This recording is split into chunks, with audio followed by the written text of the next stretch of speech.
The single bargaining unit meets again tomorrow at a critical time in the negotiations for replacement agreement.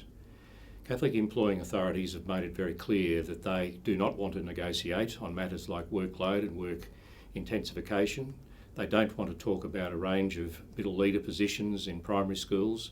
They don't want to talk about revising the scales for school counsellors and establishing provisions for instrumental music teachers. And fundamentally, they don't want to commit to parity with the public sector. Now, there's a variety of view out there amongst members with regard to the significance of those issues, but can I assure you that your representatives at the SBU have been painstaking in pursuing all of those issues.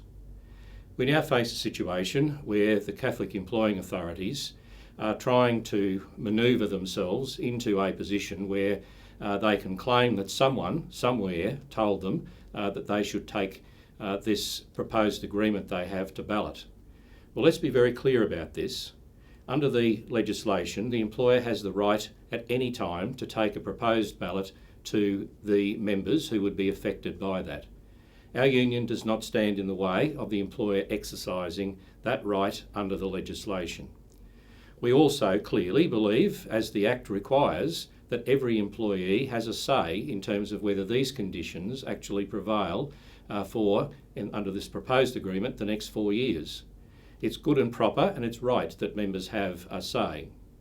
Our union, for the record, does not reject the offer on the table. What we say is that if the employers believe that this agreement is a good agreement, if they believe it's reasonable, then they should put it to ballot. That's their right under the legislation. The employers also have, very sadly, reverted to some absolutely bullying and intimidation with regard to members undertaking the work bans. This is a very serious development because effectively it means that if an employee undertakes a ban, then they will not be paid for not just the day that they don't do the ban, but until the day that the bans cease, which may be many days later. The employers have reacted to the use of the word lockout.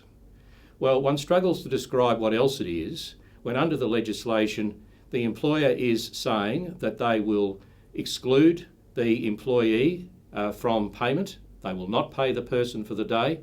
And as one director, the director of the Toowoomba Catholic Education Office, Dr. Pat Coughlin, has said, it means that you'll be not required at the school for that particular period.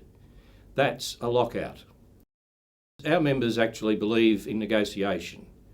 They believe that there should be a considered, deliberate approach to these matters so that there is a solution reached. Now, the employers are obviously incapable of coming to that realisation themselves, and we intend to make application to the Fair Work Commission for assistance under the New Approaches program. Now, the New Approaches program means that the Commission assists both the employers and employee representatives to explore alternate solutions to get an outcome. The employers, however, have the right to refuse to participate in that process. That would be very churlish of them if they did that. But in summary, if the employers believe that they have an agreement, which is a reasonable agreement, they have the right under the Act to put that agreement to their employees.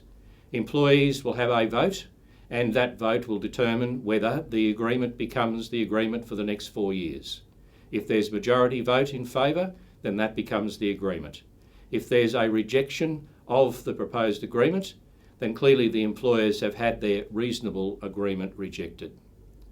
I encourage all members to follow our communications very closely, to follow the issues that are emerging, and above all be assured that you always have the support of our union because we know you support us. Thank you.